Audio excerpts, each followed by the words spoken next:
పర్వాలేదు, చచ్చినా పర్వాలేదు అన్నాడు అనుకుందాం. అలాంటి వాడు ఈ పాపం నుంచి బయటపడాలంటే ఏం చేయాలి? ఏకాదశి, సంక్రమణము, పూర్ణిమలలో సహస్రనామ పారాయణం చేసి, నేను తెలిసి కాని తెలియక కానీ అపశబ్దములు వాడితే, అంటే దారిద్ర్యం అనిపిస్తాను, లేకపోతే చచ్చినా పర్వాలేదు, నువ్వు పావే విడాకులు ఇస్తాను భార్య కనేశాడు, లేక భర్తతో భార్య అంది, ఇంకేదో అంది, అనకూడని మాటలు అన్నారు. ఈ అన్న మాటలకి ప్రాయశ్చిత్తం అవుగాక అనుకోవాలట. ఎప్పుడు సంక్రమణం అనగా 12 సంక్రమణాలు ఉంటాయి.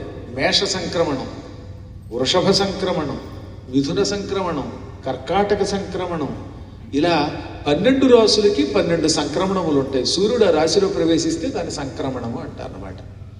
మనకు బాగా తెలుసున్నది కర్కాటక సంక్రమణం, తర్వాతది మకర సంక్రమణం. కానీ నిజానికి 12 ఉన్నాయి.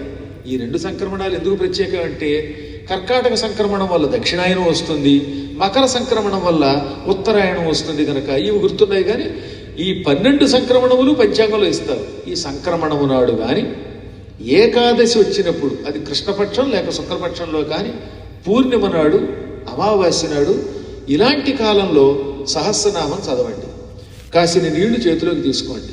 ఆ నీళ్లు ఎదురుగుండా ఒక పళ్ళెంలో విడిచిపెట్టండి. ఆ పళ్ళెం రాగి, ఇత్తడి, వెండి, పంచలోహాలు, బంగారం, ఇందులో ఏదో ఒకటి అవ్వాలి.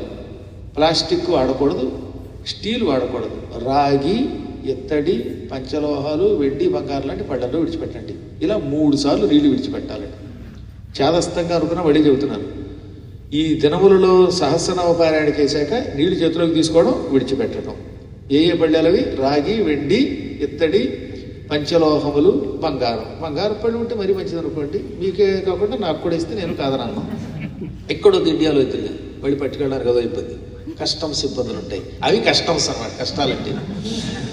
అక్కడ అందులో పోసిన తర్వాత ఏం చేయాలి?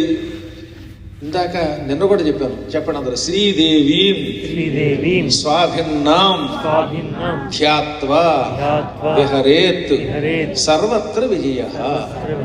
ఇది ఒక అద్భుతమైన మంత్రం.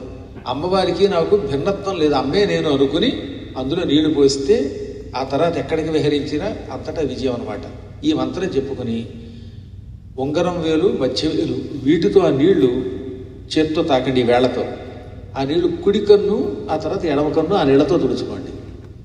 ఇటువంటి అపసంకల్పములు, పూర్వజన్మలో చేసిన అపసంకల్ప పాపాలు కూడా పోతాయి. ఏమో పూర్వజన్మలు ఏమన్నామో, ఈ జన్మలు ఏమంటున్నామో తెలియక మనం మాట్లాడే అపభ్రంశ శబ్దాల వల్ల వచ్చే నష్టం తొలగిపోతుంది. ఈ విధంగా శాప విముక్తి పొంది అనుకున్న పనులు సాధించవచ్చు.